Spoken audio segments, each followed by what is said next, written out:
Times. He also has a fascinating new book called The Signal and the Noise, which is about the art and the science of forecasting, not just elections, for which he's perhaps most known, but also things like baseball players, his original pursuit, and the weather, and many other things. Next to his name is Ezra Klein. Ezra is the creator and editor of Wonkblog at the Washington Post. He writes and edits that, as well as a contributor to Bloomberg News and a contributor to MSNBC on a frequent basis. Next to Ezra is Simon Jackman of Stanford University. Simon's written many things about elections, but also about statistical methodology. And in this particular election cycle, Simon had the job of creating polling averages for the pollster site at the Huffington Post. Next to Simon is Lynn Vavreck from UCLA. Lynn has also written a great deal on elections, about the Message Matters, which came out several years ago about how messages in presidential elections can be influential.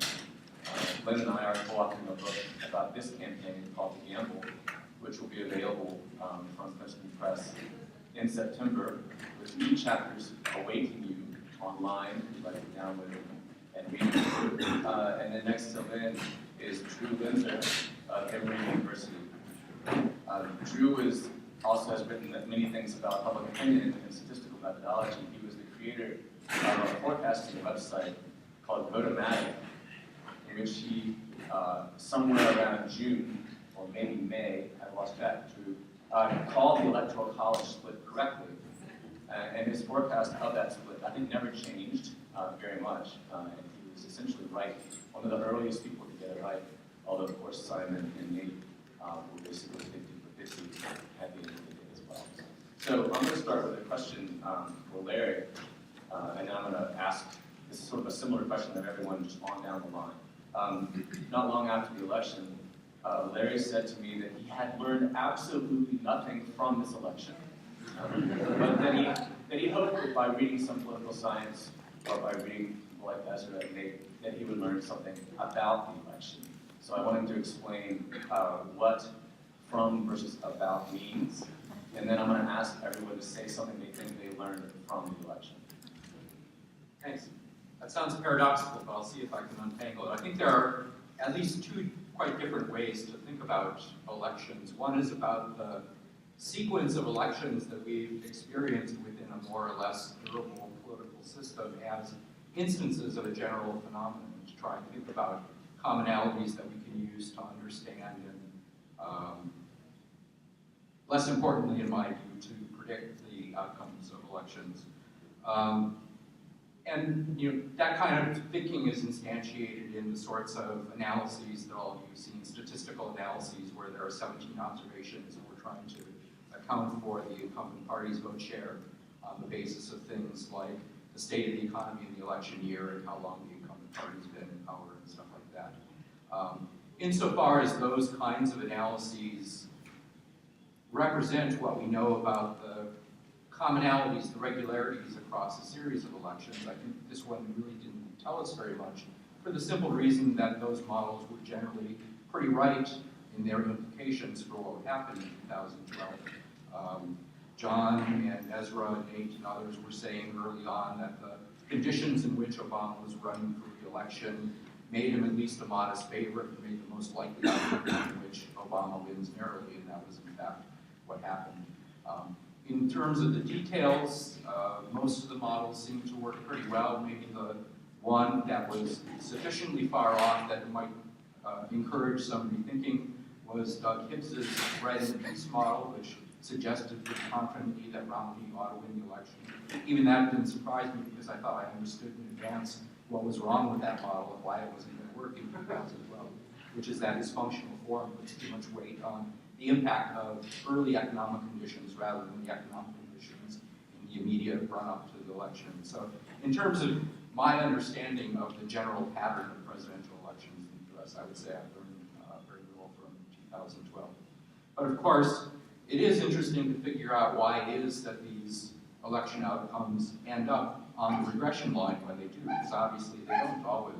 Even when they do for a combination reasons that can be quite complicated and quite interesting, and teach us something important often about how it is that elections work and how the outcomes turn out to be the way they do. And studies of that kind are often presented under the rubric of fill in the blank and the 2012 election. People focus on particular aspects of why the election turned out the way it did. And I think there are dozens of interesting ways to look at the 2012 election from that perspective. I think there's a panel going on right now somewhere else in this building about the role of religion in the 2012 election. And I think that's a quite interesting topic, right? We had a major party nominee who was saliently associated with a religion that created significant misgivings among a substantial number of people who were part of his party's base. And so why is it that they decided in the end that they'd rather vote for the Mormon than for the Muslim? I think that's an interesting question to explore and probably will teach us something more general about the role of religion, but I think there's really more a specific question about 2012 than a general question. John and I were on a panel yesterday that was about class voting and inequality, and he and Elizabeth Rigby and I independently submitted proposals for and then wrote papers with essentially identical titles about the role of inequality in the 2012 election. That turned out to be interesting to me, and there's a lot of talk leading up to and through and after this election about how it was going to be a kind of turning point in the American voters' attitudes toward inequality and their reaction to escalating inequality over the past 3 decades, more recently the responses to the Great Recession, the rise of the Occupy Wall Street movement, Obama's high-profile rhetoric about the importance of inequality and what he was going to do about it. But it turns out, if you look at the data, and I think the paper that John and Elizabeth did and the paper that I did are pretty consistent in this regard, the data really suggests that it wasn't about inequality generally or people's attitudes about tax policy or about the role of wealthy people and rich people generally in American society. It was really specifically about Mitt Romney, the fact that this guy was a plutocrat and had lots of dressage horses and secret tax returns and offshore bank accounts. And that suggests to me, at least, that if Romney had not been the Republican nominee, at least in that respect, the Republicans would have been significantly better off. And that probably isn't anything that we can take and turn into a generalization about elections as a class, but really is a point about this election specifically. So people aren't going to go back and revise their regression models with 16 observations and start to include a dummy variable for plutocrat. But I think it's still one of a variety of aspects of the 2012 election that are really worth important to explore in more detail to understand how the outcome turned out to be about what we would have expected on the basis of these broad-scale 30,000-foot analyses. Nate, something you learned from the election?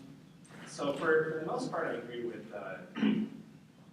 Larry that it was kind of a point that, well, basically I would say political science had a pretty good year for the most part, at least in the aggregate, right? And some of it I thought there were more useful things to learn from the primary this year, which we'll talk about as well. But there you really did have a reasonably good test of the kind of party decides theory and how much insiders gain versus kind of the popular opinion game. But in the general election, there's always a chance that you have different things canceling out, right? Maybe Romney was a bad candidate, but Obama was African Americans, that hurts him, and then different things tugging on election in different ways. But so there's more things though that kind of reinforced what I already knew, I suppose, which is like how crazy people become during campaign season, how bad the media coverage really is of elections and things like debates and so forth. But we should already have known that. John has been campaigning for a long time to improve the tone and the tenor of media coverage, and it's still a big battle to fight. I think. I remember back in 2011, there was not a lot going on. We were getting fairly esoteric, not unimportant, but esoteric debates with people on this panel about methodology, and then by the time you get to like September or October, it's like, look, Obama's ahead in Ohio, he's probably going to win, right? It's not that complicated. People had accounts, mental block and understanding probabilistic thinking and taking the average, right? Pretty basic math stuff. But so it was an interesting campaign. But I agree with Larry that it wasn't a high leverage data point, so to speak. We really wanted is to see if the GOP nominated Gingrich or something, and the economy in a depression whether they were good win or not, that would be very useful. It would make for better data going forward. What should I be using? All right, what did I learn from the election? I learned don't mess with Nate Silver. As a general, a fairly good rule to follow. Actually, I'm going to mess with Nate a little bit.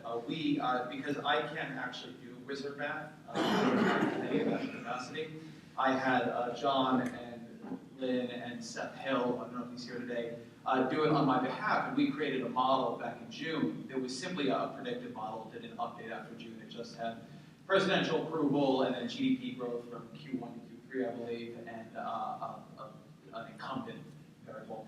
And we got it within 1/10 of a percentage point. And I remember the popular vote. And some of that is certainly left, but I remember I wrote this whole column. And if you go back and read this, when I go back and read it, I find it really illuminating. Because I wrote this whole column about this model. It's an excellent, incisive piece of work. I mean, sometimes I cry. So I just spent months working with Lynn and John and Seth, all of whom I have great faith in, and I really felt what we put into the model was great. And so we built this model, and there's just all this email traffic of me just being, well, this doesn't seem right. Because it basically said, in any sort of reasonable economic growth scenario, it's very, very difficult for Obama to lose. And so I have this entire column basically saying, this model offends all of my intuitions, but here it is, and here's why all of my intuitions might be wrong. And in fact, all of my intuitions were just incorrect. The model was completely right, things didn't move. And really, from the perspective of the media, which I am in, I thought this was a really great election for seeing what it is specifically that we do wrong, which is that I think we have an incredible bias towards not left or right, and not even gaffes versus economic news. There was actually in the media, I think you can go back and look, an enormous amount of to be sure language about the economy being incredibly important in the election. The jobs numbers, the BLS servers have never been under as much pressure as they were on the Monday of every month, of the first Monday of every month, or first Friday, I'm sorry. But we have a very high level of bias towards volatility. We really, really, really want to believe, or really do believe, that wherever things are now does not necessarily have a large amount of predictive power for where they will be tomorrow. When I think back to the epic Nate versus Politico wars of 2012, and the many good men and women we lost, what I remember just sort of thinking and writing at the time was what was so weird about the conversation around that, which focused heavily on Nate's model, and then of course, there was Drew's model, and you guys at Huffington Post had a different kind of polling aggregator.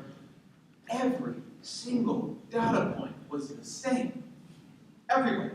It wasn't like what people were doing, well, not unskewthepolls.com, they would have. But everybody else was exactly the same, right? In trade, every single political betting market always had Obama ahead. Every single polling aggregate. In Wonkblog, we use Real Clear Politics. I checked in with HuffPo a lot. Every polling aggregate that was looking at states always had him ahead in the number of states he would need to win. Every single model had him ahead. There wasn't any particular reason, if you believed at all in numbers, to go in the other direction. And yet there was just this continuous belief of volatility of the election. And I always thought Unskewed Polls was actually a really interesting little product in that way, because it did come at it from the right direction. You needed to have a systemic theory of why all of the data was wrong. And a lot of the people who didn't want to believe the numbers didn't have that theory. Unskewed Polls did have a wrong theory about why all the data was wrong, but it wasn't the correct approach to the problem, right? And when people said, why isn't there conservative and silver out there, or why isn't there a conservative model showing something else, it really spoke to, I think, a total confusion about what you were supposed to be doing with evidence. And the reason that wasn't was because there was no way to build it.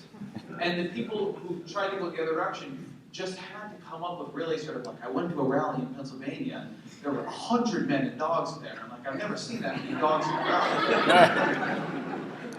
So I think that for us in the profession, more so that you guys need to be doing much of the soul searching, you guys should worry about your lobbying efforts, but your election calling seems fairly sound. For us in the profession, I think we need to think a lot about whether or not our business incentives, right, which we do have, our traffic incentives, our incentives to be covering something interesting, are in important ways making our coverage not just maybe a little bit off the mark, but intentionally misleading.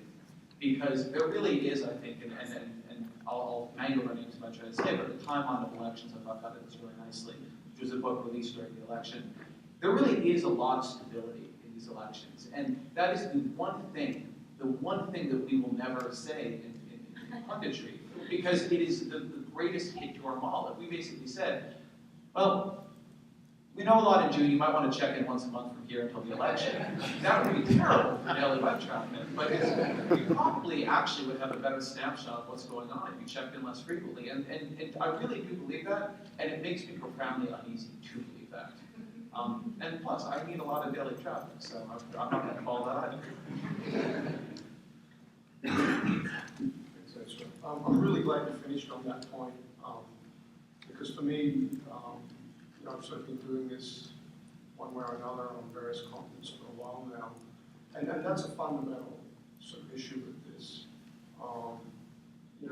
For a political scientist, statistician person to get up and say, humbug, there's another poll that's within the margin of error and it doesn't look like anything's changing, that's really unhelpful to the journalist that just called you and needs to file some copy that day. And so there is a real tension there, and I thought this election cycle, that was one of the things that was really exposed quite vividly. And I don't know quite the answer to it. I think maybe it's back on us to help tell data-driven stories, to help our friends in the media tell data-driven stories that maybe aren't to do with the top-line number, but are about interesting facets of the election. And quite aside from the presidential race, there's a lot else going on. Apart from that horse race, there's a lot of other horse races if we want to do horse race stuff, and there's a lot of other stuff about issues and how the coalitions are being put together. And maybe that speaks to the sort of work that not just 3 or 4 of us might be doing and getting our heads up in national media, as it were, but a role for a bigger cast of characters perhaps next time. I have to agree with Larry. At the big picture, I didn't learn anything really about the American political system, the American political economy this time. I learned you can be a robo-pollster and still do really well. Triple P, where are you? Not bad at all. I learned that mode of polling is not sacrosanct. You could do really badly across modes, and you could do really well across modes. Some modes tend to do worse than others, but we've got an existence result, and that is opt-in internet and robopolling can hit it pretty much right on the nose. If frankly they've got the right likely voter model, I think is the takeaway there. And then the other big takeaway for me was, I guess, Ezra's version of it was don't mess with Nate. For me it was, in God we trust, all others must bring data. I really hope that Peggy Noonan and Brooks and those people, we won't let them forget. Right, and that's on us and you, just how stupid and silly some of that was, and that we understand what their role is. They are entertainers.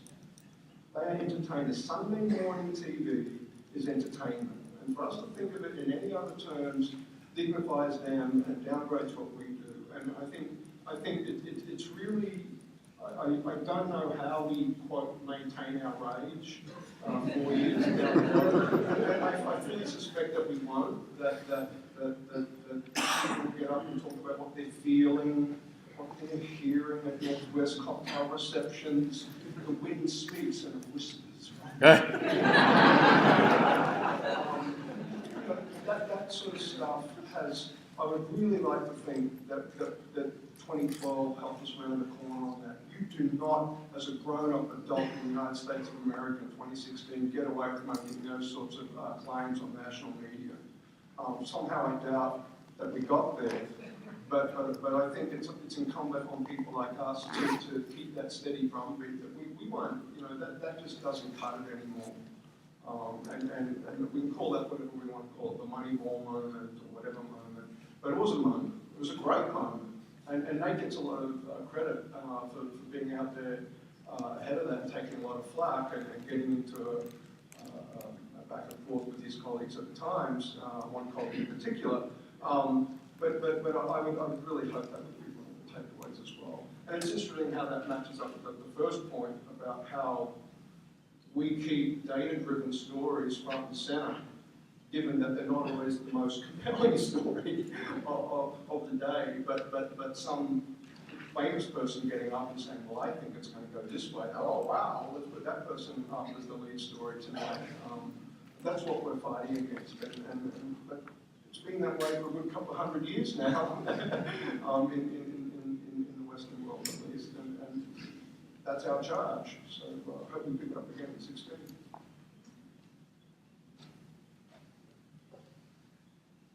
In keeping with the thought of helping data-driven stories stay in the public's mind, the thing that I learned from the election is not so much about the general pattern of presidential elections or their stability, but more about what role political scientists can have in shaping the national conversation about elections. And I learned a lot about that. And in 2010 or 9, when Henry Brady was president of the APSA, he asked me to chair a task force, co-chair a task force with Bruce Kane on increasing the public profile of political science, portending some things that have happened recently. And I asked John Sides to sit on that task force, and he did. And we did a tremendous amount of work in thinking about ways that as a discipline we could raise our public profile.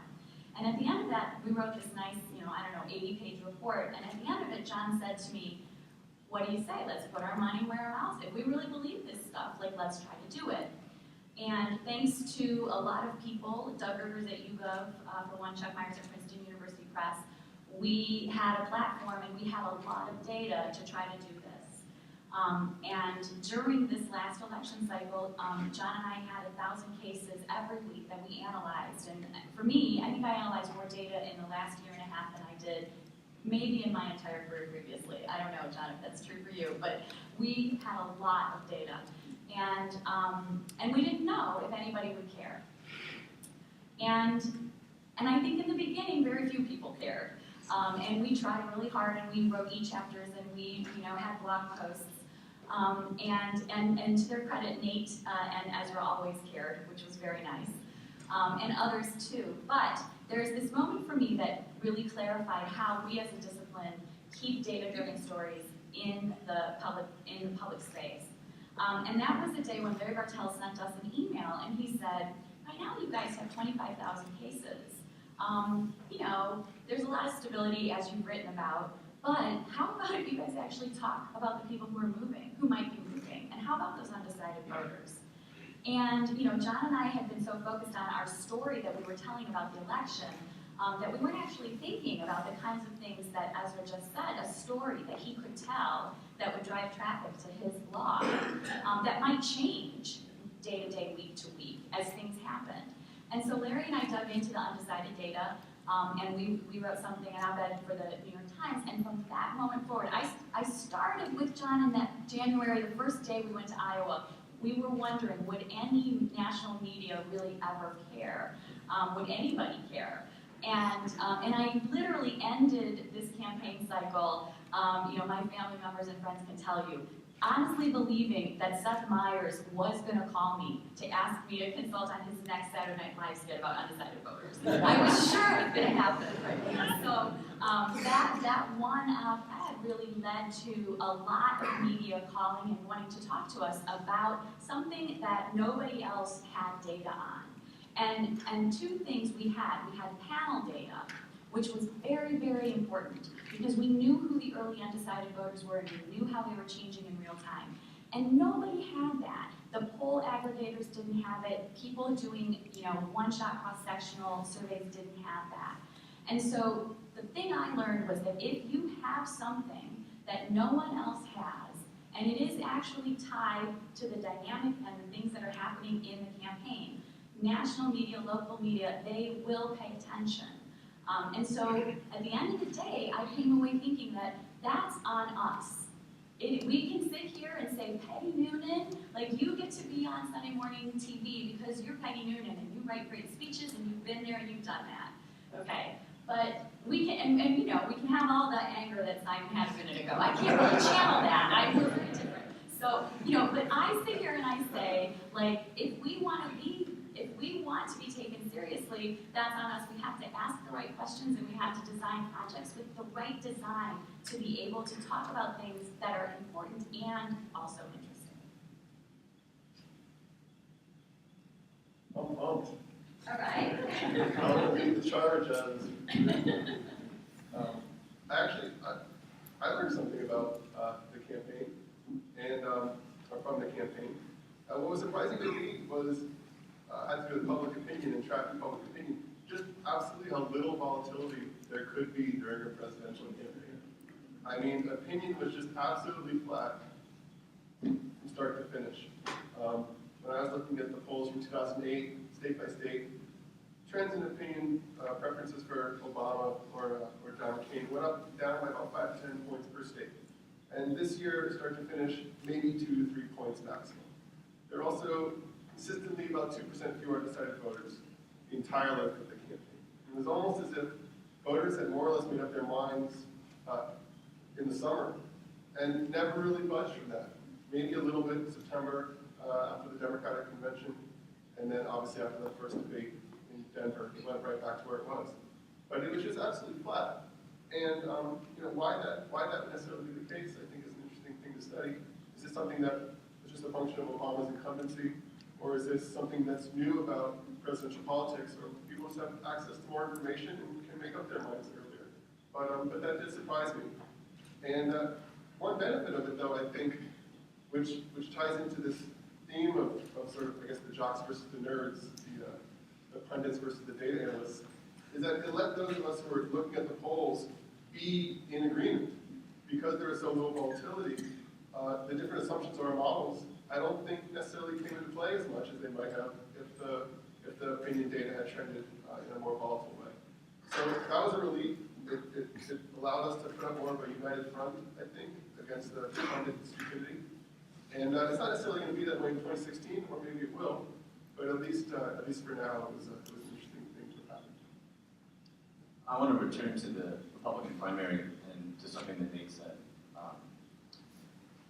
He wrote a post, I think around the time that Gingrich had his brief resurgence in the South Carolina primary, where I think Nate was a little wobbly on whether, in fact, this sort of primary party decides, kind of party endorsements, leaders, sort of structuring the choice was really going to happen, and whether there might be a new candidate elected on the basis of the sequencing of the primaries, the way in which maybe momentum would build behind a candidate other than Mitt Romney.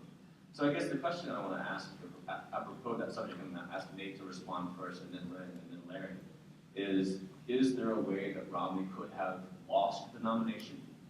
Is there a way that another candidate could have won? And then how should we learn from this particular election about the relative influence of the invisible primary in which the party leaders work to maybe arrive at a consensus candidate versus the role of the sequencing of the states during the primary season and the potential for momentum to perhaps build behind a candidate different than the one the party leaders support?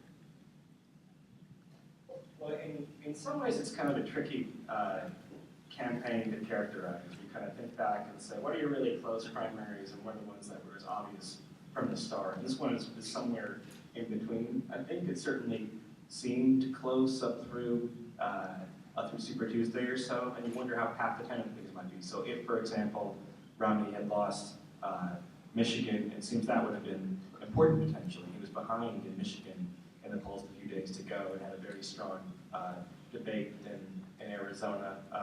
The alternative to Romney winning relatively easily from that point forward might have been Romney winning anyway, but not as easily, a little bloodier potentially. But it's hard to say. If you go back in time, I guess, and build kind of a model where the output is the share of the popular vote that candidates use in the primaries, the inputs are the share of endorsements and the share of the public polls, and they both have predictive power, I think. or I know, because I've run those little simple two-variable analyses before. And this was a case where it would go, I think, up a little bit toward the endorsement variable in the future. At the same time, if you had Tim Pawlenty not drop out, if you had Rick Perry not be crazy, not be crazy. Rick Perry, remember, I'm not part of the official political science community if they're going to revoke any more NSF funding because of the un-PC things I say. But Rick Perry had just had back surgery at the time the primaries were taking place, and little things like that might have touched up a whole different trajectory. So I think Romney. It's an odd question, right? Could he have lost? Yeah, I think he could have. I mean, look, anyone who at any point in the race trails Herman Cain in the polls, even though it's going to fade, right? It's not a world-beating candidate. Why? I mean, I guess actually one of the questions that hasn't been thought about much is why didn't the quote-unquote better Republicans run? Why didn't Rubio run, or why didn't Chris Christie run, or Paul Ryan? One big benefit of being an incumbent is that you tend to scare off other candidates, and that's really a lot. If you go back to congressional races, then a lot of the incumbent advantage boils down to competing against lesser candidates that people are intimidated for some reason. So why didn't these GOP people bow out from the race, and Mitch Daniels, and these guys would have flaws of their own, to be sure, but Romney got to kind of play against a J League team, had some moments of vulnerability. It wasn't obviously all that close in the end, but there are a lot of things that could have gone differently, I think. So my answer is different, which I hope will be interesting. And because I'm going to say no, I don't think that Romney, could have lost the nomination. And I'm just going to say 3 reasons why, indicators of that I think are important. The first is that he had a lot of elite support coming into the nominating process, not while it was happening, but coming into it. So he shows up with a lot of people behind him already, party leaders. The second thing is that the people in the party actually didn't hate him. Anybody but Romney, this is in a lot of ways a myth. The guy's getting 25 to 30% in a 7-person race routinely. He's polling in the 25%, 30% range. That's not nothing in a 7-person race. So, he has a lot of support there that is necessarily being diluted by the number of people in the contest, but there was really never an indication that he was unpalatable to the rank and file voters. And then the third thing is that something John and I witnessed up close is that he had a really well-organized, polished campaign organization. And then I say that not to mean that his signs were better and he had a band or whatever. It's not that. It's not about that. There are things that kind of a well-run campaign bring you that operationally actually do make a difference. For example, the ability of Romney's campaign to be campaigning actively in 2 places at one time, where the Santorum campaign, which was run out of the back of a pickup truck with a megaphone, he couldn't do that. If he was at Lori's Diner in New Hampshire, he was at Lori's Diner in New Hampshire, and his campaign wasn't anywhere else. But Romney's campaign, they had the surrogates out, and they really had a lot more infrastructure with which they could campaign and reach out and talk to people. And also the money to make voter ID calls, to have voter ID models, and to know where they were in these states all the time. And I do think that kind of stuff makes a difference. And coupled with the elite support gave him enough of an advantage that I think, a different Rick Perry, okay, well that's like a different counterfactual than I was thinking. I was thinking with the set of people we actually had, the Rick Perry who's singing crazy things in the men's room before the debates. Like with that Rick Perry, I don't think that, I think Romney had it. I wrote a dissertation on presidential primaries because it's an extremely complex and interesting process. Now I'm older and I don't seek out extremely complex processes. I haven't written or thought about primaries very hard for a long time, but I think it is a process in which there are lots of really important structural factors, like the endorsements, like the ideological positioning of the candidates relative to each other and relative to the base of the party, that make a huge difference. But there are also lots of pretty idiosyncratic factors about which states vote when in the order and who states they're putting them out that are various times. And so I think, in general, there is a lot of openness in that process and a lot of possibility for things to turn out in unexpected ways, certainly by comparison with general elections. I think the answer to the question about whether this could have turned out differently specifically in 2012 depends a lot on what the starting point for your counterfactual is. If you're starting in January of 2012, I would have said, no, there's no way anything else could happen, because the only plausible alternative to Romney in my mind was Perry, and he had pretty successfully disqualified himself by that point. So I don't think there was much play left in the process at that point. If you go back a year to January of, to January of 2011, before Perry had disqualified himself and when it looked like he would be a pretty successful candidate, actually, I think there was a lot of uncertainty. I think it's at that point pretty easy to see scenarios in which Perry wins the nomination in spite of Romney's advantages that Lynn talked about. And then if you go back another year, or 2 years before that, you get into the world that Nate referred to, where you think about alternative candidates who might have run, who didn't, who were dissuaded, I think, in part by the fact that the second Bush administration put a pretty significant dent in the Republican Party brand and also in the Bush name brand, and a mistaken impression that people had that the recession and the economic crisis was going to push the electorate generally in a liberal and pro-democratic direction. I think there were Republican candidates who might have been stronger, who didn't opt into the process for those kinds of reasons. So at that point, certainly there was a great deal of uncertainty, in my mind at least, about what would happen. Let me ask a similar question now about the general election. And I'll ask this, go down the line here, start with Drew, Lynn, Simon, Ezra, and Nate. Assuming that the same fundamental conditions in the country were operative, meaning with, economic growth and things like that, is there anything that Romney could have done to win?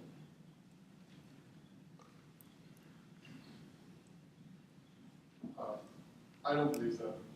I mean, obviously anything is possible, but I think it would have had to have taken either Obama to just not campaign, or for something fluky to have happened that was maybe not in Mitt Romney's control, and even maybe historically unprecedented, just something of a magnitude that we've never seen before. Otherwise, I think the answer's got to be no. Yeah, here we go. I totally disagree. Just very quickly, I think the answer is yes. And I think all Mitt Romney needed to do was actually have a better message, have a message, a better message, reset the agenda off of the economy, which would have been very hard, but is not impossible. He ran a good campaign, he needed an extraordinary campaign, and he didn't run an extraordinary campaign. Yeah, I'm much closer to Lynn on this than Drew, but I don't know.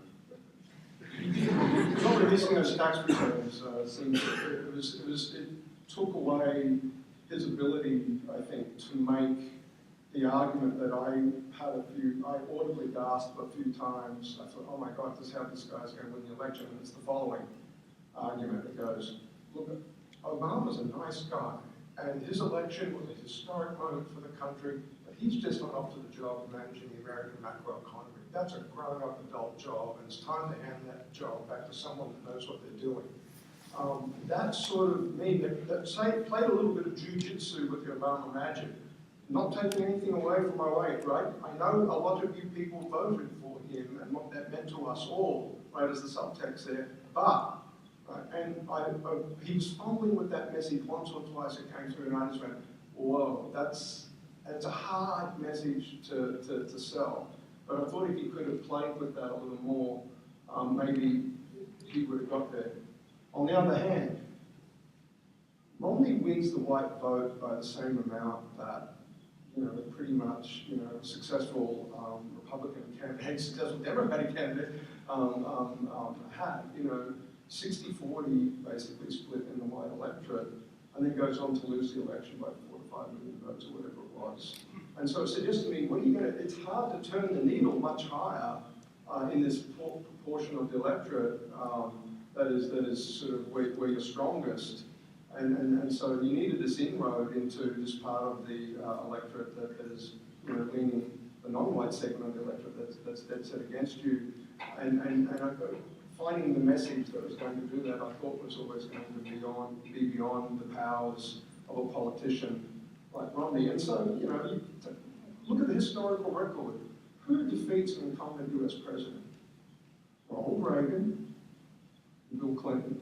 Now, ex post, we call them some of the greatest politicians we've ever seen, right? And that's not obvious ex ante for Clinton, but you know, it's difficult sort of to play this thought experiment with myself.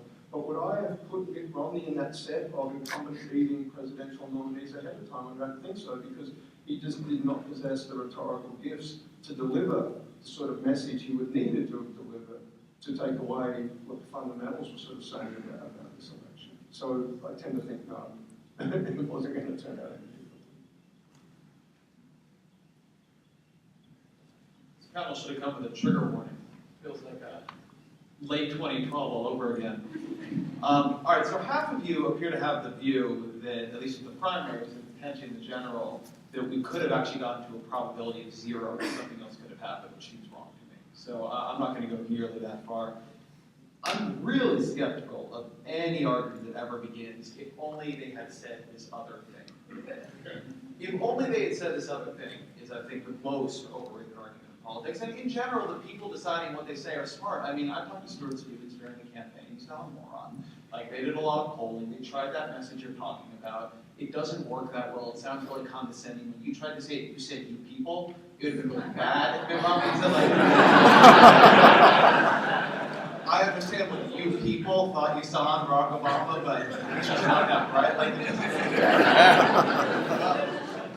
so, although, to be fair, after your initial comments, I'm terrified of pissing you off. Look, if Mitt Romney could have invented a time machine and gone back in time and grabbed Mitt Romney from 2005 and said, younger Mitt Romney, I need you, I think that kind of thing would have mattered.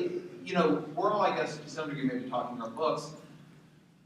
I think that Romney, to a degree, that really did hurt him. And I don't think this is about message. I think it's about coalitional politics inside the Republican Party, was hemmed in on actually what he could promise to do in a way that was incredibly destructive to him. And not just destructive in terms of what kind of message could he give, but destructive in terms of how is his message being filtered by elites, how is it being taken seriously by kind of validators across the two parties, across the media.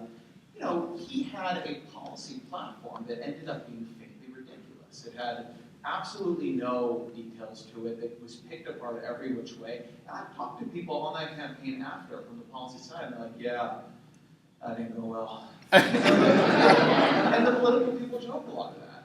Now, so that gets me, of course, into a separate counterfactual. Like, if Mitt Romney had come out and said, as Mitt Romney 2005 used to do, well, look, I'm a really rich guy, and America's been really, really good to me, and we're in a place now where we're in real trouble, so of course, I need to contribute more to heal the deficit, but it has to come from other places too, our intelligence. I mean, there are things he could have done, and he could have done a lot of jujitsu around Obamacare, by the way. The fact that he had actually passed a version of that had bipartisan support, which he brought up in the first debate, which has everything to do with the Democrats in his state and not much to do with the actual nature of the policy, but still, you know, he could have said, I'm here to fix it.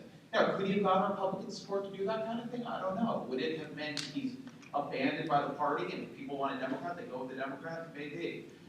But I don't think that ultimately what hemmed him in was message. I think that when you say, if you think his message isn't good enough, I think the question you need to ask is why? And the answer is probably not his strategy. You are a better strategist than Stuart Stevens, or you are better than all of the people advising them. The answer is probably that for various reasons, the message was constrained. And so then the question is, was it constrained? Were the constraints real or were they fake? And I tend to side with them being real. I think that the possibility for defection from Romney was always higher than people realized. And one reason his campaign was mushy was he was very afraid of offending Republicans in a way that Democratic candidates in recent years haven't been afraid of offending Democrats, and in a way that a candidate like Paul Ryan potentially wouldn't be as afraid of Republicans deserting him. But again, I don't really have great information as to whether or not, you know, if particularly towards the end of the campaign, when the right began getting more scared, if he had begun to execute a pivot, if that would have mattered more. The last thing I'll just say on this point is one thing I think is a forgotten and interesting counterfactual Romney campaign is very early in the primary, they released a 160-page book on what they would do about jobs.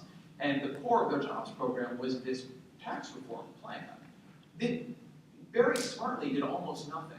I mean, it extended the Bush tax cuts, it cut the main tax cut in it was for people who make less than $250,000 and are taking capital gains. That is not in a significant way many people, but it was nevertheless a tax cut aimed at middle class people, and it was just very small, it's totally achievable. Then you get 999, you get Rick Santorum coming out with New Gingrich and Rick Santorum both had more radical plans than 999, and then the Romney campaign comes out with this completely ridiculous, unachievable tax plan. There were things that happened to them like that drove their policy investor message in a direction they could never quite answer that I think ended up being a problem. If that hadn't happened, if they hadn't felt a real threat from the primaries, they ended up feeling, you know, maybe they would have had an ability to really change what they were saying and what they were promising people, and maybe that would have mattered. On the other hand, if you want to caricature me, well, of course I think people making different policy statements would matter. It would be great for Wonkblog, it would be very easy for us, so I'm talking about both of that.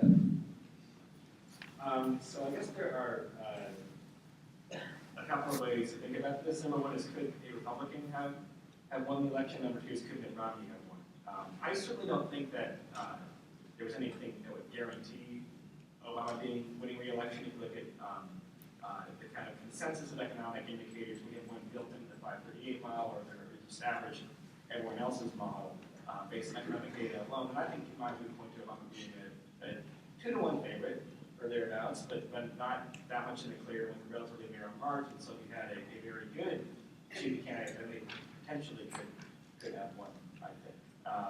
But one issue is you build these models that are based on, they have some term for incumbency, and I said earlier, candidate quality is not independent of incumbency status, especially for an elected incumbent running for a second term, as Barack Obama was. You tend to have poor challenges for the most part. You know, maybe you get a Clinton or Reagan, of course, easy goes back to say, oh, those guys were, you know, charismatic, et cetera, et cetera, et cetera. You know, Jimmy Carter's probably going to lose to almost anyone in 1988, 92 is a little bit more debatable, actually. But generally, you get, you know, a Bob Dole or a Mondale, like the median candidates, and they're not terrific candidates by and large. And Romney was a typically kind of mediocre candidate, I think, for someone who is facing one to incumbent president.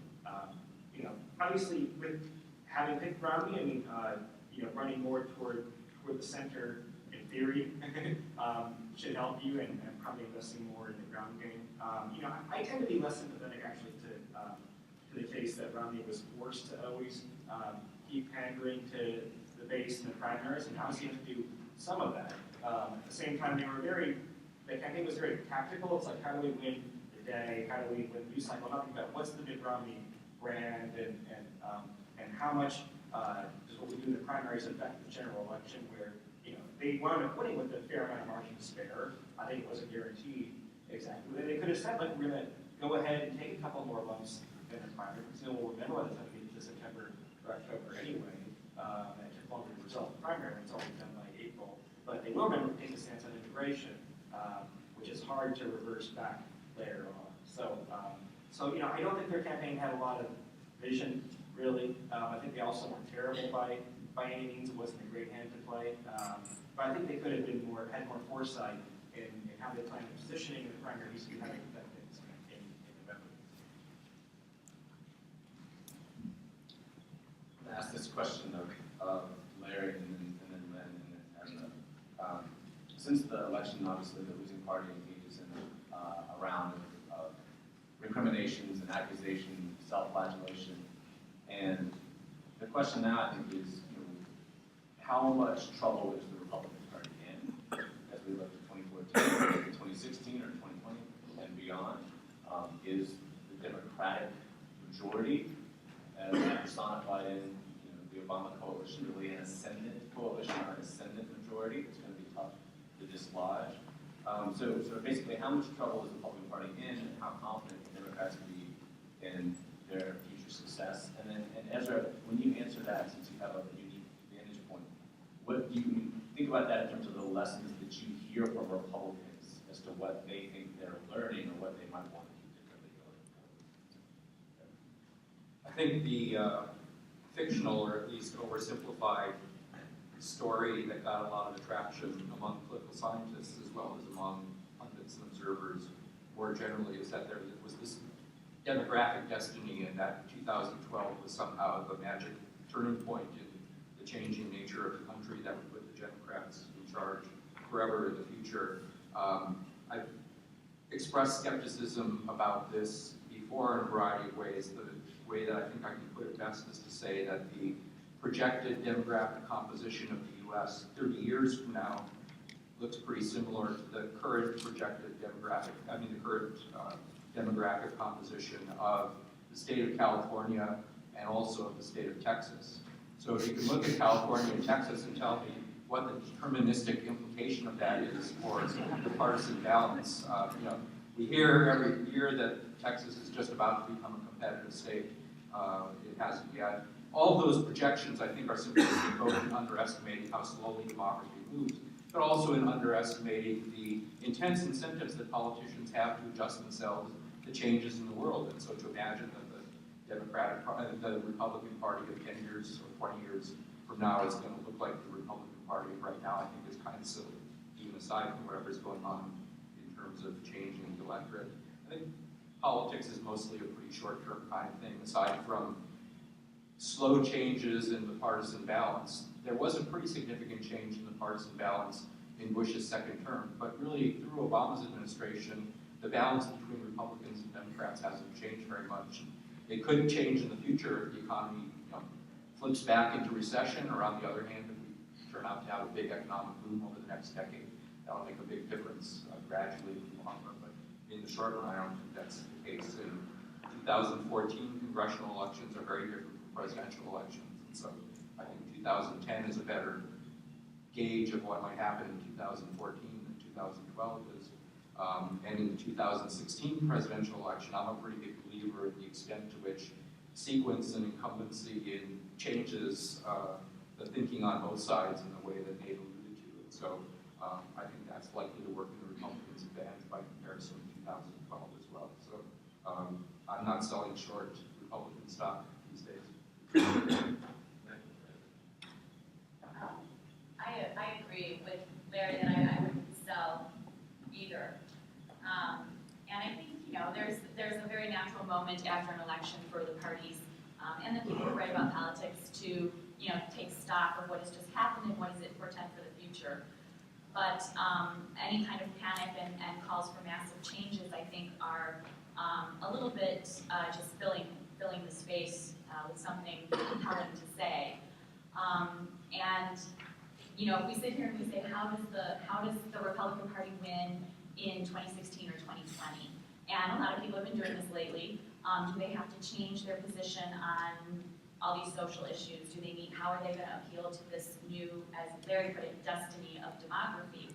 And I just like this way of thinking about this, and I have to credit Simon with this because we had this conversation about this topic earlier today, and he said this, and I thought it was just made it really clear about how you just cannot think about it this way.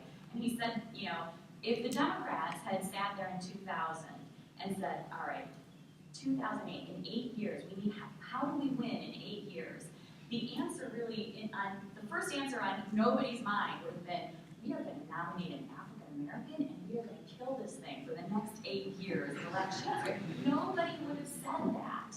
And so I think that, the economy puts this all in context year by year, and thinking about the future in these very big ways is fun, but not necessarily something that portends the future.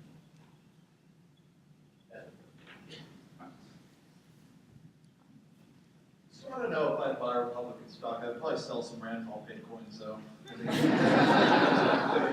Rand Paul bubble. Look, the demographic argument, I think, is overstated. I definitely think that's true. I like the way Larry puts it, but it's not fake. I mean, I think we should say that, right? Republicans have lost a popular vote in 5 of 6 elections now. The interruption there, obviously, is a very unusual election in 2000, and then a very unusual happenstance, or a very unusual attack around 9/11. Happenstance is a bit of a close way to put it.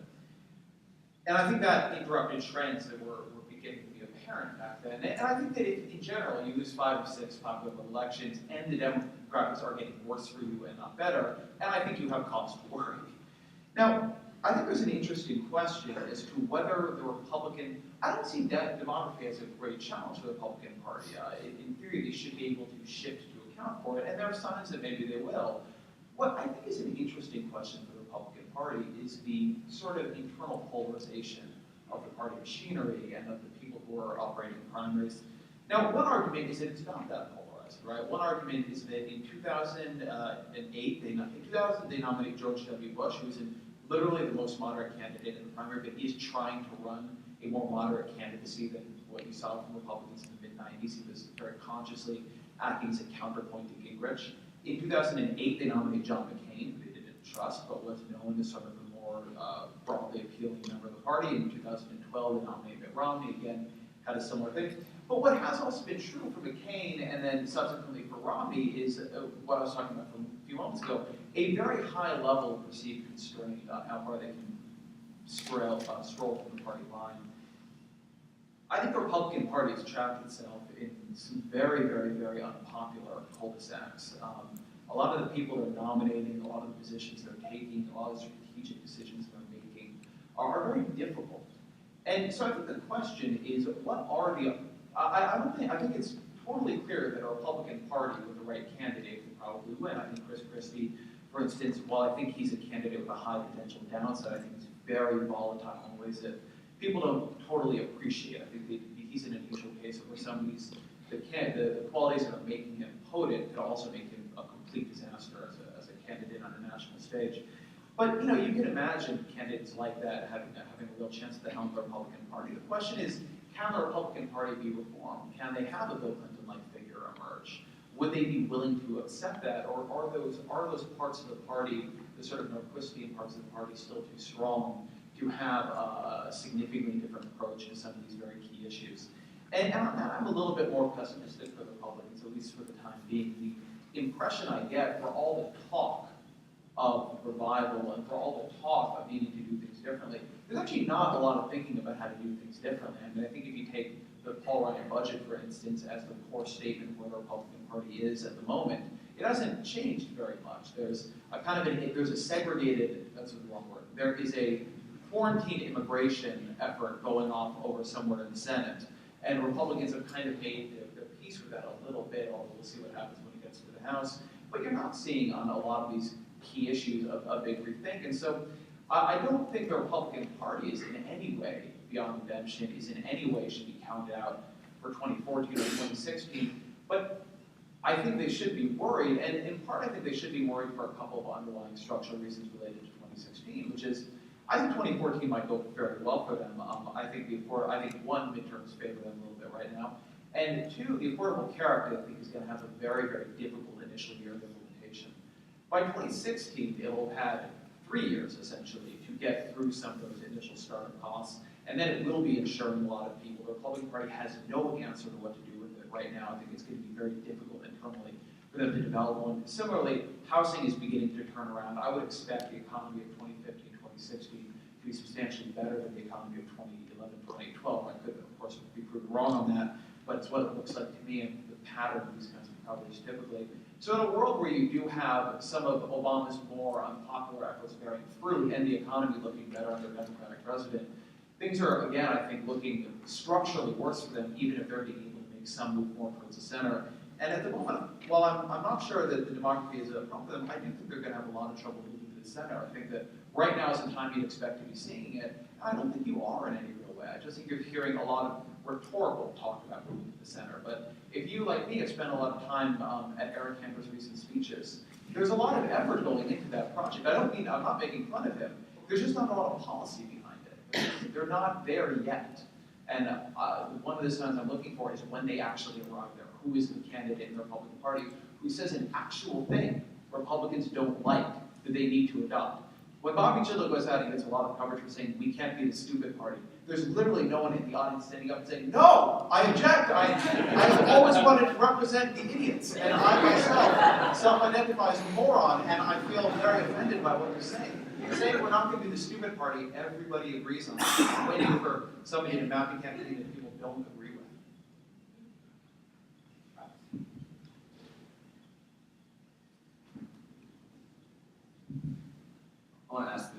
question, Drew and Simon and Nate. You guys spent a lot of time in 2012 and previous elections thinking about the nature of polling and what is good and bad about the way polling is done, and then you spent a lot of time thinking about how to use polling data or other data to do election forecasting well. As you look forward, what do you think are the challenges that the polling industry is confronting, and how will that affect our ability to make good inferences about what is happening in a presidential election, what's likely to happen? And what do you think about your own work in forecasting, or the work that others are doing in forecasting? What might make it better? What would an improved forecasting approach perhaps look like in 2016 or beyond? Drew? Well, if the question is if I'm worried about polling, then yes, I'm very worried about polling. I mean, the story with the polling industry as a whole is that response rates are falling. And when response rates were down to 30%, people said something bad's about to happen. When response rates were down to 20%, people said something bad's about to happen. Now response rates are down to 10%, and those are for the high quality polls. And on some of these lower quality polls, response rates are 3%. I mean, at some point, something's going to break. And to me, it's interesting that there appears to have been an unexpected robustness in the enterprise of polling, that despite this trend, we're still getting pretty good results on average. But I just don't see how this can last forever. And if I had to guess, I would say that there's going to hit a breaking point sometime between now and the next presidential election, where it's just too expensive to keep calling all these cell phones, and we can't get things that approximate random samples over the telephone in any reasonably effective and efficient way. So I'm worried. I don't have a solution necessarily. I think one of the points that was made earlier about the quality of online polling may be a way out, but I don't think that's been 100% sorted out yet. The other thing from a polling aggregation standpoint was an argument that was put out by some of the major polling firms whose polls I use and that we all use, that somehow polling aggregation is detrimental to polling itself. And that somehow what Simon, Nate, and I do steals from takes advantage unfairly of other people's investment. And I mean, first of all, if anyone from Gallup has the nerve to say that to me, I would say, stop contaminating my research. Yeah, well, but I mean, but beyond that, for the firms who are doing a good job, I would say, I think that we actually complement each other and contribute something. I mean, there is no right poll. All polls have error. They have to. That's the whole point. And unless a poll has a sample size of, I don't know, what was UW doing, 36,000 every week, then polling aggregators are going to be helpful and ultimately show that the pollsters themselves should be trusted and are doing a good job. So I wish there wasn't such a combative mindset there, but that seems to be the way it is.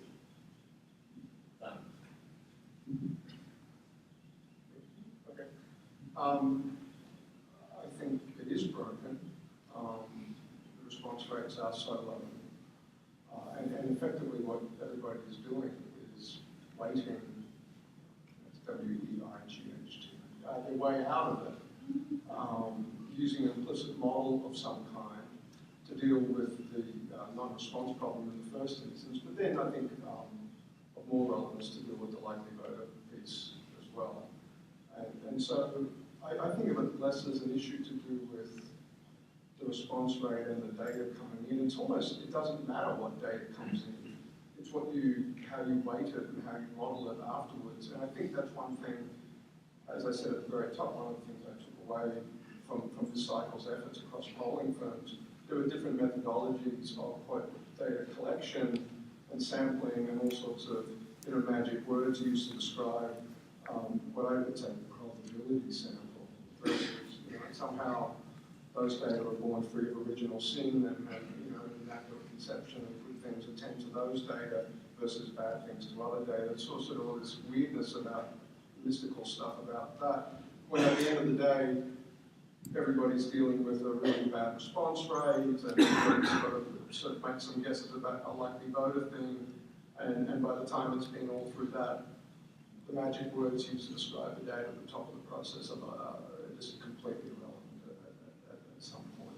You prefer to start off at a better place than a worse place, but the truth of it is, in real time, in the course of an election cycle, it's extremely short field periods that a lot of the pollsters are operating under. The response rate is just going to be completely terrible, and you're going to be modelling to some extent. So that speaks to, I think, something that's actually interesting, and that is who's got the better model, and that's something that, as I said earlier, grown-up people can argue about, and evidence can be presented, and judgments can be made in kind of a rational kind of way that's about that, and not about magic words, about how your data started life, came into the world. The other big thing, I think, that went on, and we were getting sort of some, I don't know, I wasn't especially close to the campaigns, not by a long shot, but sort of intrigued to learn more about what was going on inside the campaigns, bringing data to bear that was not of a polling sort, that was actually quote analytics,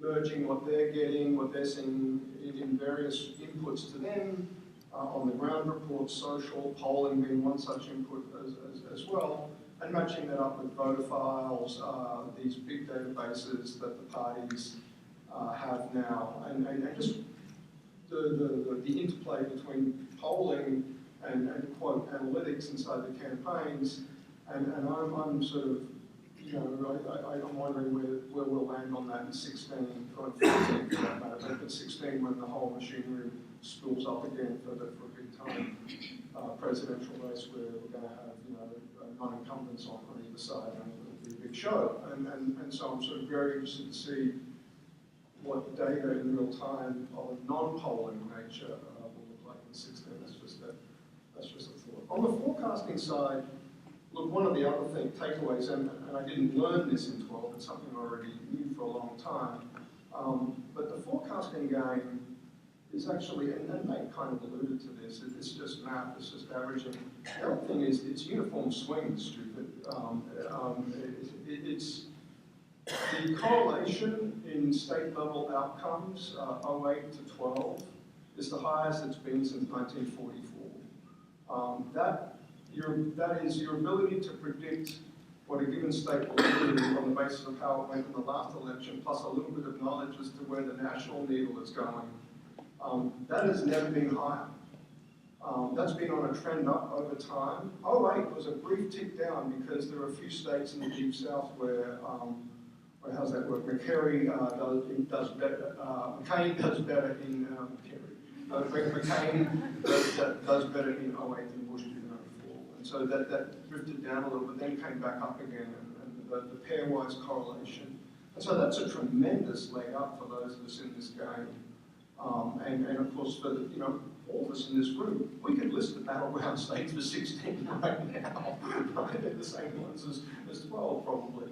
And so I think one thing about what we do, how do they do it, and I think in political science at least, I think that fact about American elections is quite well known, but it wouldn't hurt for that fact to be more broadly known. So I'll try, I agree with most of what Drew and Simon said, so I'll try to cover points that I think maybe haven't been raised yet. Number one is that people see 2012 as a big victory for polling, but it was actually just okay. It wasn't great. If you look at the real clear politics average, they had Obama winning by 1 point on election day. He won by 4 points instead. It's a 3-point massive. The other direction, you get the wrong winner, you get a different outcome. And similar in states, you had a lot of states where Obama was very narrowly ahead in the polls, like say Colorado was up by 1 point in polling average, and so all three of us had Obama winning one Colorado, but go by 5.5 points. That's a pretty big miss in a couple of cases. And the polling in the primaries was pretty bad. So it wasn't a disastrous year for polling. It was fine within the usual kind of tolerance limits, but it's also not. I don't know. It also wasn't miraculously good when you're like, oh, polling is magic despite its response rates going down. I mean, there might be reasons to worry potentially. The other concern kind of related to this is that, as Simon was alluding to, what's a poll any longer and what is a statistical model are kind of confusing, really, in a way, where especially for some of these internet polls or robo-polls that aren't even really making a pretense of taking a random sample. I'm not making a pretense, but they're not, right? They make a lot of prior assumptions about how to calibrate this model. One concern you can have is that you're calibrating your model based on what other people's polls are saying. So you're getting a lot of herding off the good polls. So I do kind of worry about the tragedy of the commons thing, where not that Gallup's a good pollster, right? But if you don't have the Pews and the news networks that do good, expensive polling, then you can get yourself in a lot of trouble potentially. So the other risk too is that when you have herding behavior, just as kind of in the stock market, the error distribution isn't a nice bell curve shape. You get big tail risk of everyone's herding off the wrong person one year. You can have a disastrously bad election one year. We actually, in the 538 model, built in some tail risk scenarios. This year was close enough where those didn't really matter as much. But that's a worry, that when you're going to look really, really dumb. It'll kind of come all at once, and which direction it'll be in, I'm not sure. But it seemed like you can't keep lowering the sampling rate forever. And I felt that basically if people answer political polls now, they're abnormal almost, right? Where only 10% of people do. One thing that one economist I was talking to pointed out to me recently is if you look at the how many people say they regularly consume Fox News, for example, or MSNBC in these polls, 20% will say like, oh, I watch Fox News nightly or something, right? Well, Fox News' average ratings are about 6 million people, which is very good for a cable news network. But in a country of 300 million is like 2% instead. So they're really dramatically overrepresenting, I think, high information voters, and that can have various implications as well. This is the last question that I'll ask before we turn it over. And it's a question for Nate and then for Ezra. Both of you guys are very gracious to come to this meeting, and I want to acknowledge the support of the APSA when we're supporting this panel that was originally convened in New Orleans. And also the Midwest Political Science Association for their support of this as well. We're very grateful for you guys to be here. I'm going to reward you by asking you a question about political science. Neither of you guys are obviously political scientists by training, unless there's a genetic disposition for you, Nate. But you write about many of the questions that we work on. And so the last question is, what aspects of political science have you found to be particularly compelling or interesting for your work? And or what would you say that we're doing wrong or could be doing better? Nate?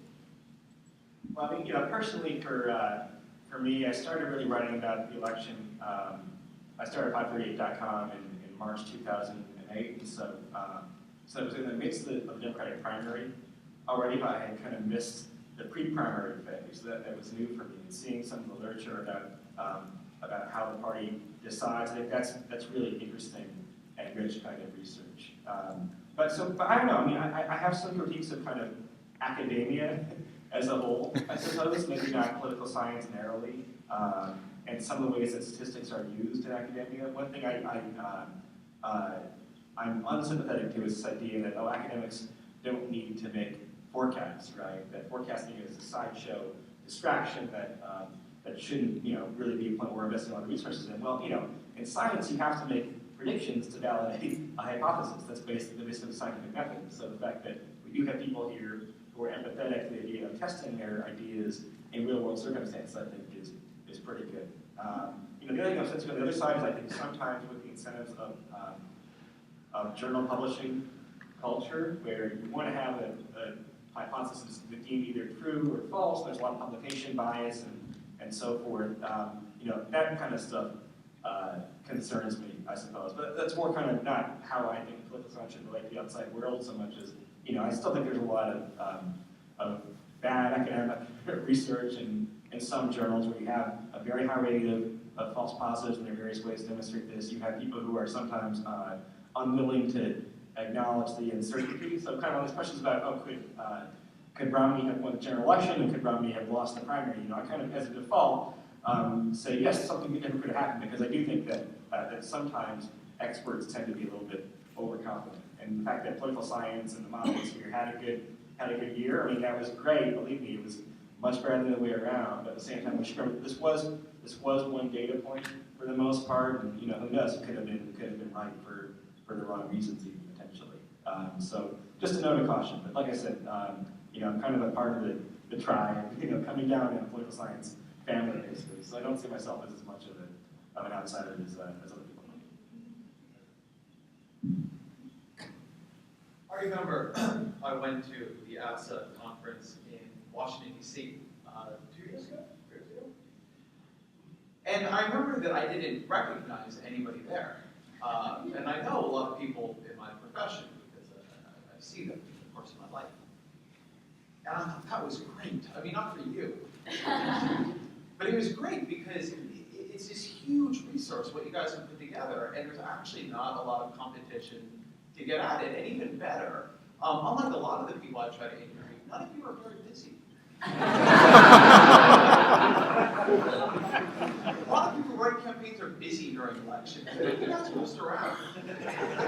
I've really found that I rely on political science enormously heavily. And I think much more so than a lot of, particularly I think my readers probably realize, because a lot of what you guys have done, a lot of the work you guys have done on institutional structures around Washington kind of created the infrastructure for how I do my reporting. And in particular, what I value in political science really greatly is the focus on institutions and the focus on historical data and the skepticism of individuals. I think that there is a very valuable skepticism of the idea that what's happening today is really best explained by asking somebody about where they grew up, which is a very, very, very powerful journalistic technique that we use all the time to explain. Barack Obama wrote to multiple continents, and that shows it's sort of a national state, and that allows him to craft a message. It's a real issue. I mean, I think that our predictions are off. When I come from blogging, obviously, and I'm still a blogger, but the kind of blogging I came from had a very distinct critique of the MSM, right? It had a critique about objectivity and about sort of he said, she said equivalence. But when I used to make that critique, what I thought fundamentally was that the people in these jobs really knew what they were doing and had an enormous amount of information that I didn't. And that even if there were certain protocols that they had begun to follow that I had a problem with, and maybe even an overblown problem with, fundamentally, they were the professionals and I wasn't. And now I'm more inside the castle, so to speak. And there's a lot that I used to derive or dismiss in the media that I now take much more seriously. And I do a lot more reporting, and I'm much more careful to talk to folks on the other side, and sort of on both sides of the issue. And that's been very, very important for me. But the thing that I didn't expect, and that I found very radical when looking at political reporting primarily, is, I don't want to call it recognition because that sounds too much better to the conclusion, but the feeling that actually the entire underlying premise of the profession is wrong.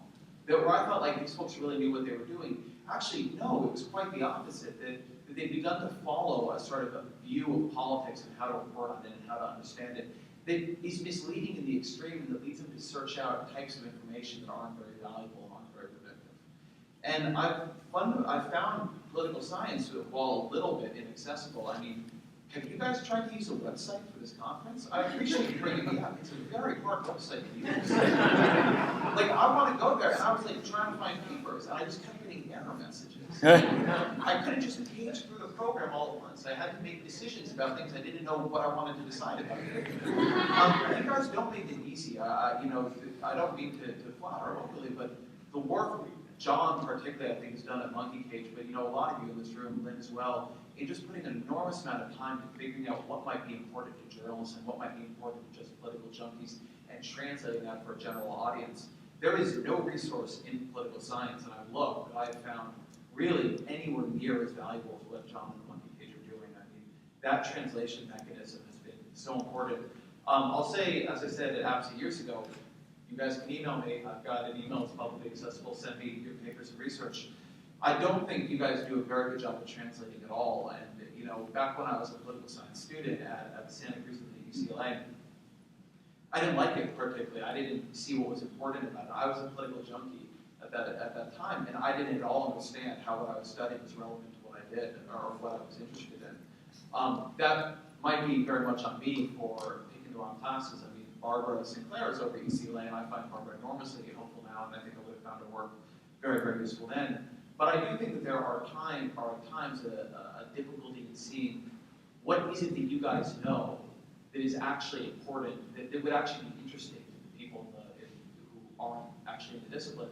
There's a deeply counterintuitive, aggressive critique that political science appears to take as conventional wisdom of how the rest of us understand American politics, and that's a very interesting thing. I mean, it's an interesting thing simply to journalists who are looking for those kinds of critiques, who are looking for those kinds of arguments, who are looking for ways to push against the grain. But I think it has not been, it's so well understood in these rooms that I often will call people to talk about something, but they'll say it would be amazing to me, and they'll just be surprised that I find it interesting at all. And that does speak, I think, to a disconnect. I'm not going to tell you guys in a broad way what you can do better. I don't have great ideas for it. I think folks know it would be good if there were better websites and better ways to find new papers. It is very tough to find new papers. I mean, NBER does a very good job of this for economics. There isn't a really great place that I've found to look for political science. But as a general point, like I do, you know, in this way, like, I want to say thank you. You know, you guys are a great resource and you're very, very available. And it's been to my great credit, or it's been to my great advantage that other people don't spend that much. So the work you're doing to not be that accessible, I say keep it up. Keep those websites at HTML, what is it, -2? You know, the more error messages my competitors get when they try to download something, better off I am. So, you know, I don't want to push against what you're doing too much. It's working very well. Let's have a few minutes for questions. I'll call on people who have their hands raised and ask, please stand up and sort of say your question loudly, and then I'll repeat it into the microphone so that it's recorded. And then if you'd like to direct it at a particular person or person, that's fine. If not, then maybe I'll do that just to make sure we move quickly. Yes? I'd like to hear the panel's take on congressional elections, and in particular, the Republicans' ability to hold the House while Obama was being reelected. So the question is about whether the 2012 congressional elections and the extent to which Republicans were able to hold the House, even though the Democrats won the presidential election. How should we think about that outcome? Nate Silver, start. Anybody else? We actually had a pretty profound swing in the House aggregate popular vote, where I went from Republicans +7 in 2012, Democrats +1 in 2010 to 2012. Right? So it's a pretty good swing for presidential year, but you only had a net of 8 or 9 seats change hands. People often blame gerrymandering for this, and that's a part of the story. It is, I think, some of the research that people here have done reveals a lot of it's just geographic self-sorting, really, right? Where the neighborhood I live in New York right now, 98%, not 98%, excuse me, 89% of people vote Democratic, right? There's no natural, it's a very naturally drawn congressional district, taking up basically, half of Manhattan or whatever, but no matter how you draw it, you're going to have big concentrated pockets of Democrats and drains them from the median district, and so, and also reduces the number of competitive districts as well. So, I mean, I think this kind of GOP control of the House thing is certainly not locked in, but the threshold of Democrats is pretty high. They have to win a popular vote by 6 points or so. Very unlikely for them to do that in 2014 when you have a midterm year against the president probably have 47% something approval ratings. So I don't know that the House will be all that competitive in 2014. Even in the long term, one question about the GOP's long-term equilibrium, well, they've won lost popular vote 5 out of 6 times for the presidency. Well, that's not the only function you have in politics. So it could be that there's some weird equilibrium where the GOP does have some innate advantage in the House, but that compels them to be more conservative. So they're at something of a disadvantage. For the presidency, you have a kind of equilibrium of dividing government or something in the long term. I'm not sure, but there are fun things to think about. Yeah, I just wanted to say quickly, I think the institutional story is important, and especially in a situation like the one we happen to be in now, where the median of one distribution happens to fall on one side of the partisan balance and the median of the other distribution on the other. But if you think about this behaviorally in terms of what voters are doing, the interesting thing to note is that the correlation between presidential and congressional votes is, I think, Gary, if you correct me, higher now than it has been at any point. 1.9. the history that we've been measuring, the number of members who are elected in districts where the sentiment at the presidential levels for the other party is at a kind of historic low. So in some sense, the big story behaviorally is the kind of common, maybe ideological, but at least partisan stability between the presidential and congressional votes. Yes. How does polling affect voting patterns and turnout?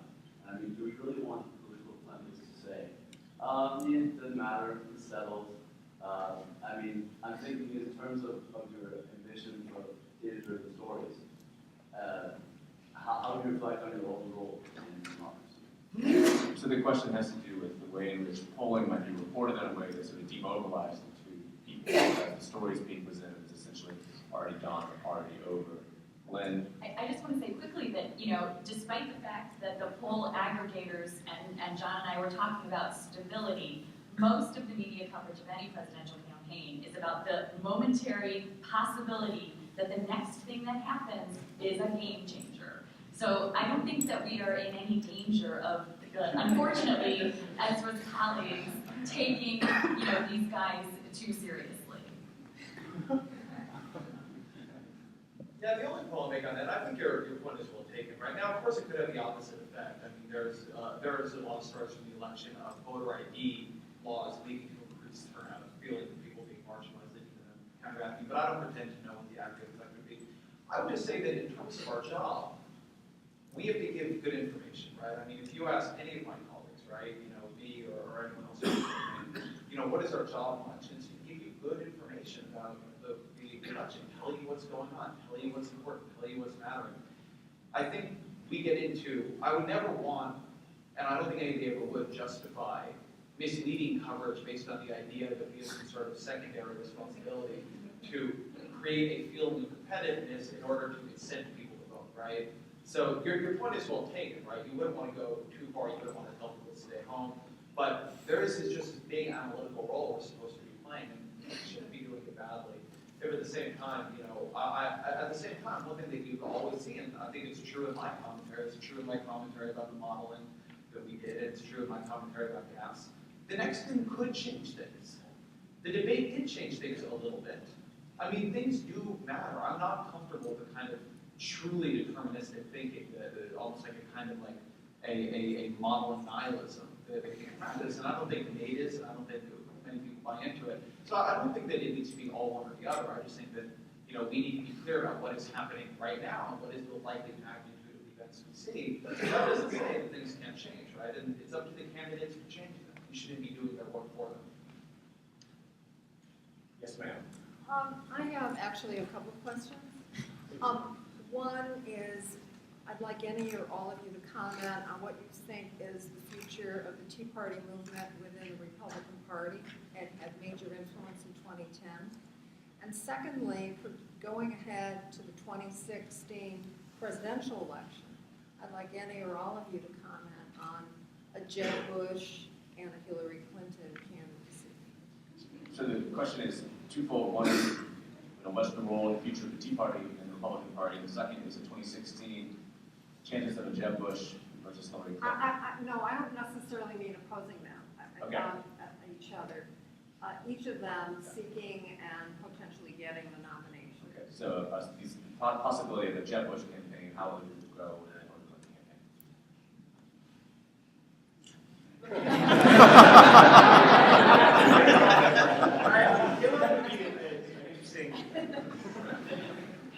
Interesting test case. Is she a strong enough candidate to overperform the models? I guess is one question. I think the most robust evidence for candidate quality shows up in a big way in our Senate model. For instance, is about ideology. We have a very extremist candidate who underperform. A very moderate candidate might do somewhat better. But she's a basically conventional liberal Democrat still. But is the fact that her resume is so impressive now, and she'll be the first woman president, and would that make a difference? Then I don't know, right? And I don't know doesn't mean no. I think sometimes there's a kind of bias to say that if we can't prove something, right, then we create it as being irrelevant, right? Which isn't always true. I mean, I certainly wouldn't want to run against her if I were a Republican, I suppose. You also have the edge where I really do think she would not have a serious challenger in the Democratic primaries. You would probably have some candidates who are trying to build their name recognition. You probably had a couple of nutballs, right? But that could help a lot too. One of the models that I've seen, if you just look at kind of the share of the vote for the New Hampshire primary, then that's a reasonably good predictor. Having an uncontested primary usually helps. Now, it's hard to separate the cause and effect there because a candidate is intrinsically strong, or they aren't challenged, or because they're not wasting resources, et cetera, but that could be a potential edge for her. I think that, sort of a GOP candidate might be Chris Christie, who's the most popular Republican in the country right now, but I think he's not very likely to get the nomination. I mean, 2016 should be a fascinating year for watching what the GOP does. As people have mentioned here, although Republicans have become more and more conservative, they've nominated three relatively moderate presidential candidates, and people don't think of the first Bush that way now. But the campaign he ran in 2000, the kind of the compassionate conservative tagline, and so forth. So they've been smart enough, in my view. I mean, I do think of the candidates who were running as of January 1st last year, that Romney was their best choice by some margin, probably, right? But could they nominate someone like a Rubio, who kind of rates as being quite conservative by these objective systems, but is moderately popular nevertheless? And how would that play out potentially? So that should be very interesting to watch. But I don't know. I mean, I'm hogging the mic here. But the one last thing I think it's important to say is there's an argument about demographics and destiny. And if the GOP never changed their positions on anything, then of course they'd run into trouble over the long term as Hispanics and larger share of the country. But the odds are that they will change their positions, and they are changing their positions on some issues. There's not been a lot of outcry from the GOP about gay marriage, for example. You have all these senators flipping. They're obviously trying to do something that's perfunctory on immigration reform, but they're acting. I hesitate to say it, but so far this year they've been acting like not a healthy party, but a party that's in recovery mode. I think they're doing about the right amount of second guessing, kind of, where they're not trying to shake the foundations from the party. They're not becoming super moderate economic policy, but they are making some tweaks around the margin, which are helpful to get to that long-run equilibrium, I think, in which both parties basically win half the time. I'll just say a couple words on the Tea Party side of it. I don't think it any longer at this point, what I can tell in Washington, makes sense to talk about the Tea Party and the Republican Party as distinct entities. I think that was true in 2010, certainly, even in 2011, 2012, arguably. I think it's over now. And it's not to say the Tea Party's been co-opted. If anything, the Republican Party's been co-opted. But it is to say that any player who was a sort of mechanism or vehicle for the Tea Party's involvement in Washington is not acting now like an entity distinct from the Republican Party. So the player who's most like that was Jim DeMint. He's left the Senate. If you look at the people the Tea Party really love, Paul Ryan has become an incredibly close ally of John Boehner's now in the House. He's really been working to calm and end the kind of Tea Party insurrections that bedeviled Boehner and the House Republicans in the 112th Congress. You look at Rand Paul, he's developed an incredibly, inordinately close relationship with Mitch McConnell. He's doing a lot of very interesting things, Paul, I think, but he is not acting like somebody outside of the party establishment, and that's been a very conscious choice on his part. The two of them have made a very, very tight embrace of each other. Marco Rubio is really trying to build a reputation as somebody who can work across the aisle. He's primarily known right now for working with Chuck Schumer to do a big immigration bill. One of the big Tea Party issues back in 2010 was, in fact, immigration.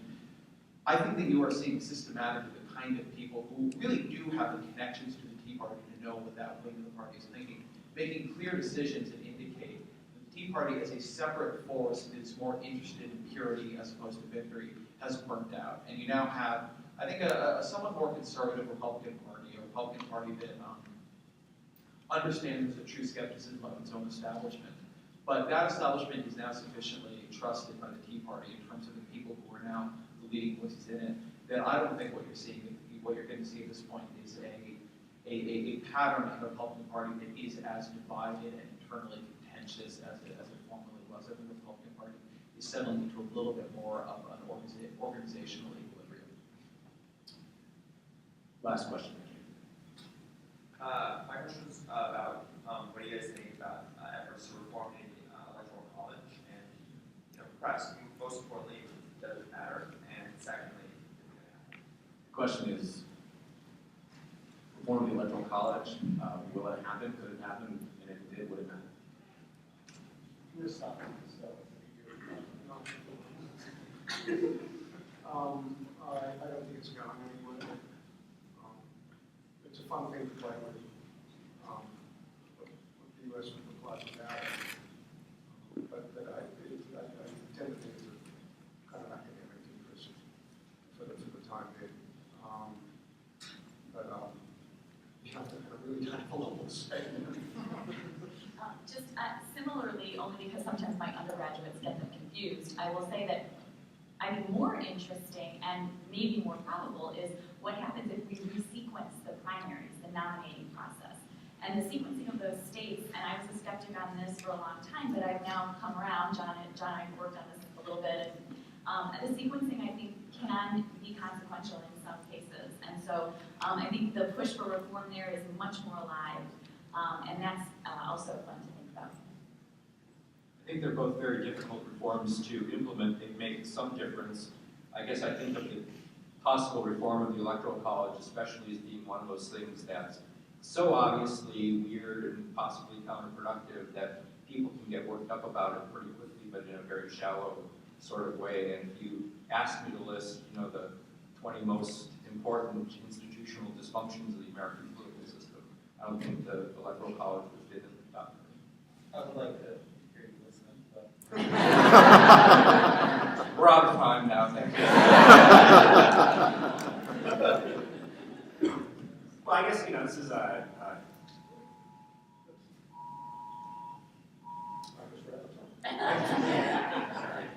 one of the signs of the GOP behaving is that you haven't had they're coming to the brink in several states saying we're going to change things, but they haven't crossed the Rubicon yet. Is there fire here? sorry, there's an Amber Alert. That's what. Oh yeah, sorry.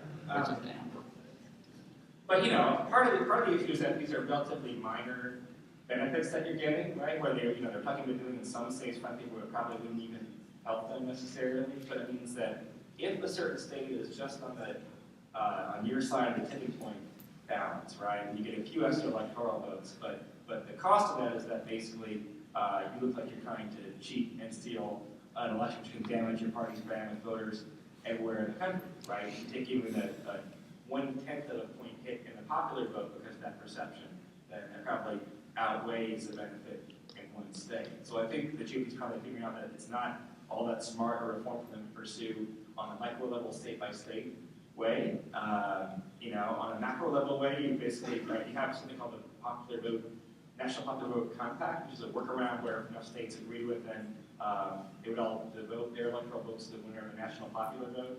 Before, it was only Democratic states that had signed up, right? So the GOP wanted right now, if the GOP governed states signed on that compact, they could effectively get rid of the electoral college. But we'll see. The problem is the swing states, they like being swing states. They're not going to sign up for that anytime soon. So you have to have basically one party agree that, well, that's the problem, right? If you have the GOP states, the swing states, and the Democratic states, then usually at most one of those three coalitions will, at the state legislature, want to push things away from the electoral college. So that makes it hard to reform things in the long term. I can add briefly just one more complication. If you want to have a popular vote system, you have to have some way of knowing who won the popular vote. And we don't have that in the U.S. right now. We have a very decentralized system in which states can basically decide who won their votes by who won their election by how many votes. And so that would be a complication that would have to be solved.